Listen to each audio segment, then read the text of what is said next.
After Sith and Crime Lords, the next logical step in our Maul Shadow Lord coverage is cops.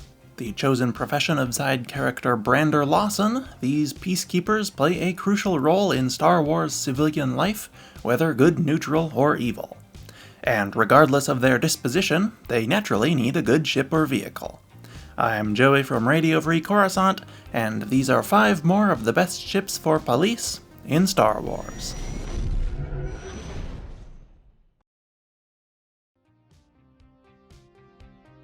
Imperial Troop Transport.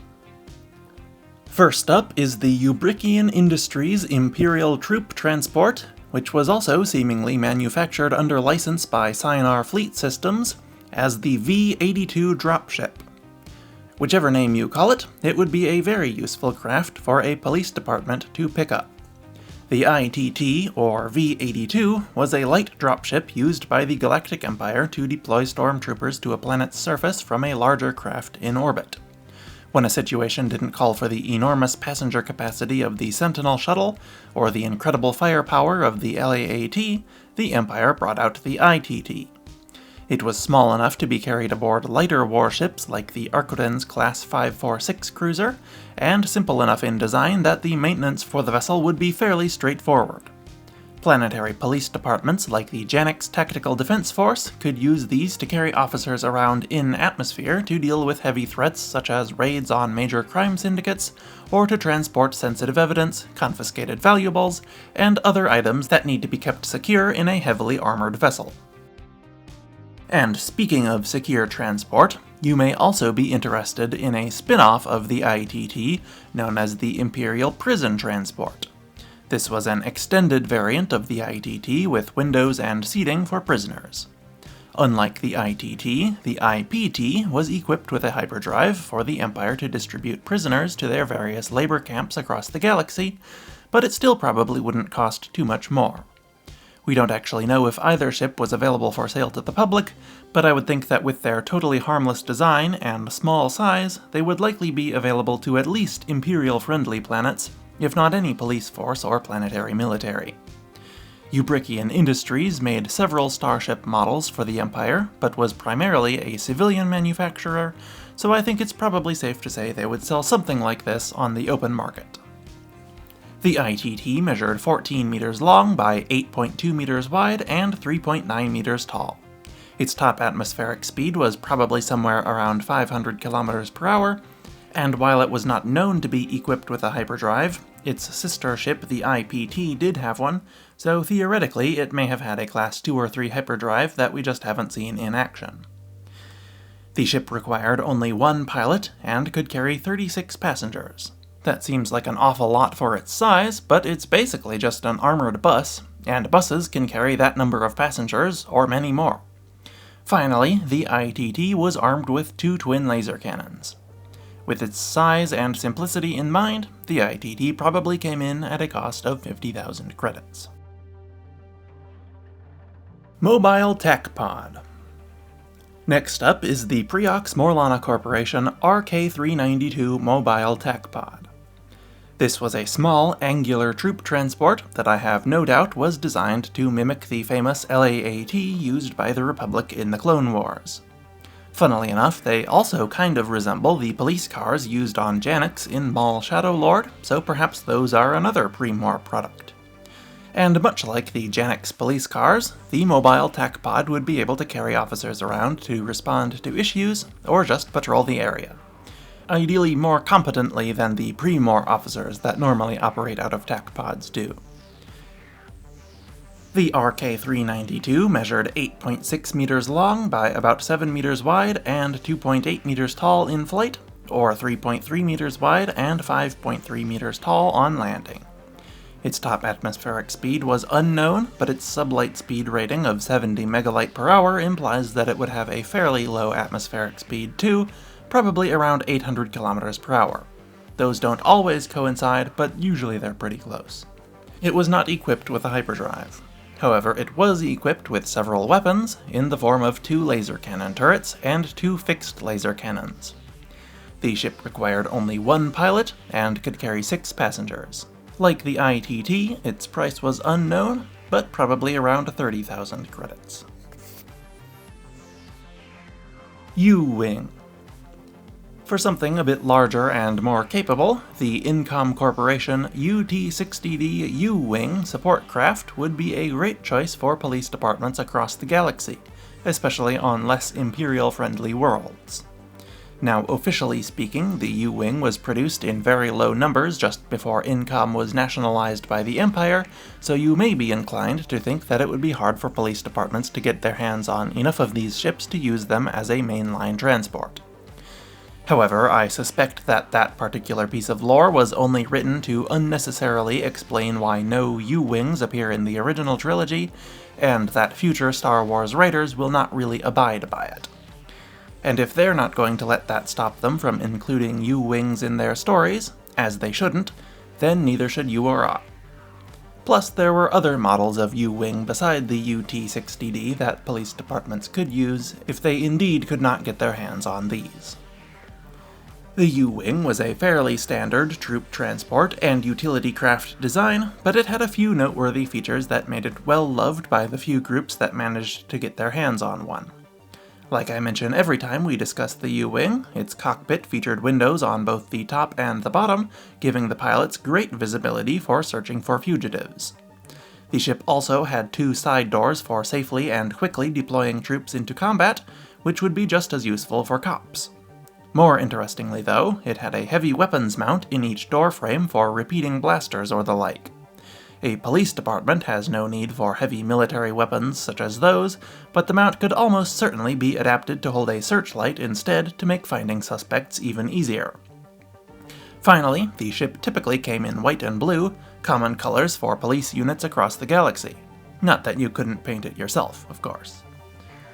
The U-Wing measured 23.99 meters long by 8.5 meters wide and 3.5 meters tall. It had a top speed of 950 kilometers per hour and a Class 1 hyperdrive. It was armed with 2 laser cannons and required 2 pilots. It could also carry 8 passengers, 2 weeks of consumables, and a small amount of cargo. And at a cost of just 65,000 credits, it was one of the best deals on the market for any prospective operator. ST-70 Assault Ship. Next up is the Belsmouth Consolidation's Corellian Engineering Corporation ST-70 Assault Ship. We will not be spending too much time on this vessel, both because it is quite famous and I imagine you are at least passingly familiar with it already, and because I have an in-depth breakdown video of the ship coming out very soon to coincide with the release of The Mandalorian and Grogu. The ST-70, as far as we know, was originally envisioned as a local military patrol craft, but police departments whose duties extend to space, moons orbiting their planet, or things like that could use them as well. Normally these are left to a planetary defense force, but on small enough planets that can be combined with a police department. And, for such a police department, the ST-70 can be an excellent transport. It was still relatively small and maneuverable, but could carry plenty of troops or equipment. It was fairly heavily armed, but not to an excessive degree. It had 3 entry points for deploying troops and equipment in a variety of situations, and most importantly, it was extremely rugged and reliable. Din Djarin absolutely battered his Razor Crest on many occasions, and still managed to keep it running until it was finally obliterated by a turbo laser. His mechanics also managed to make fairly major repairs on short turnaround times, an attribute all ST-70 customers are sure to love. The ST-70 measured 24.3 meters long by 16.3 meters wide and 7.4 meters tall. Its top speed and hyperdrive rating are currently unknown, but I would guess them to be somewhere around 950 km per hour and Class 2, respectively. It was armed with 2 heavy laser cannons and 2 concussion missile launchers. The ship required only 1 pilot, and could carry at least 4 to 10 passengers, and probably 3 months of consumables and 5 tons of cargo. Its price is unknown, but probably somewhere around 120,000 credits. LIUV.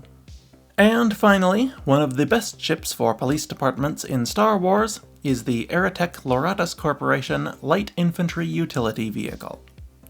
Fun as they may be, most police departments don't actually have a need for heavy military vehicles like the U-Wing or ST-70, and would find a land speeder to be much better suited to their needs.